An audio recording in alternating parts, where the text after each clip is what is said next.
পুলিশের rubber bullet, tear shell, ছাত্র পুলিশের সংঘর্ষের মধ্য দিয়ে কোটা সংস্কার দাবিতে রাজধানী সহ সারা দেশে আন্দোলনরত শিক্ষার্থীদের কমপ্লিট শাটডাউন কর্মসূচি চলছে। যাত্রাবাড়ি, বাড্ডা, উত্তরা, রামপুরা, ধানমন্ডি, মতিঝিল সহ অশান্ত হয়ে পড়েছে রাজধানীর গুরুত্বপূর্ণ এলাকাগুলো।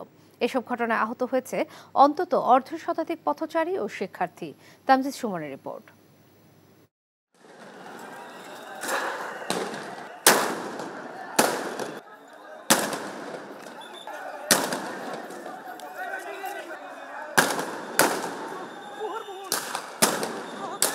শিক্ষার্থীদের কমপ্লিট শাটডাউন কর্মসূচিতে সকাল থেকেই উত্তপ্ত হয়ে ওঠে রাজধানীর যাত্রাবাড়ি এলাকা।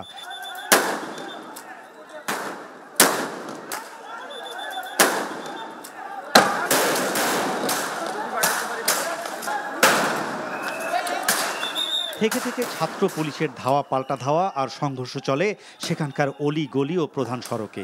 এখন জন্ম সনদ দিয়ে খোলো বিকাশ স্টুডেন্ট অ্যাকাউন্ট। নিজের বিকাশ নিজে কর।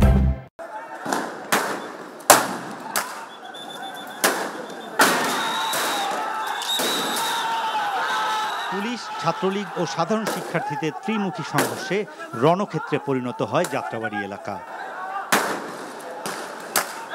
দফায় দফায় সংঘর্ষে আহত হয়েছেন অনেক শিক্ষার্থী।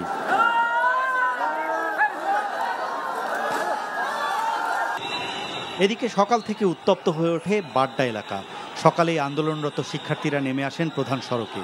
সেখানে পুলিশের সাথে সংঘর্ষ হয় ছাত্রদের।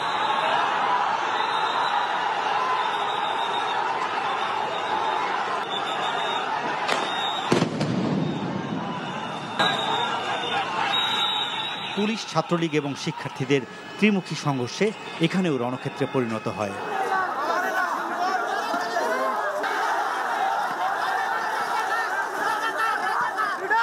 আহত হয়েছে অন্তত 15 জন। রামপুরায় পুলিশ বক্স পুড়িয়ে দেয়া হয়েছে। সেখানে ছাত্র পুলিশের সংঘর্ষে পুরো এলাকায় আতঙ্ক ছড়িয়ে পড়ে।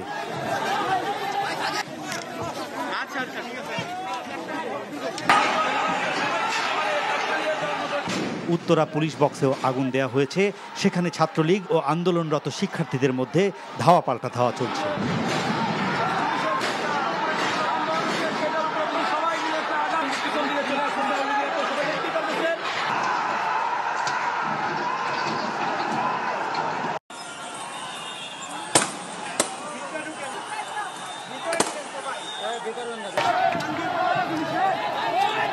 বিটিভি ভবনের সামনেও বিক্ষোভ করেছে শিক্ষার্থীরা।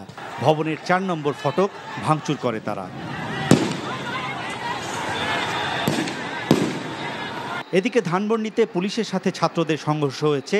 ধাওয়া পাল্টা ধাওয়া হয়েছে নিউ মার্কেট এলাকাতেও।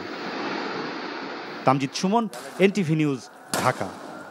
এখন জন্ম সনদ দিয়ে খোলো বিকাশ স্টুডেন্ট অ্যাকাউন্ট। নিজের বিকাশ নিজে কর।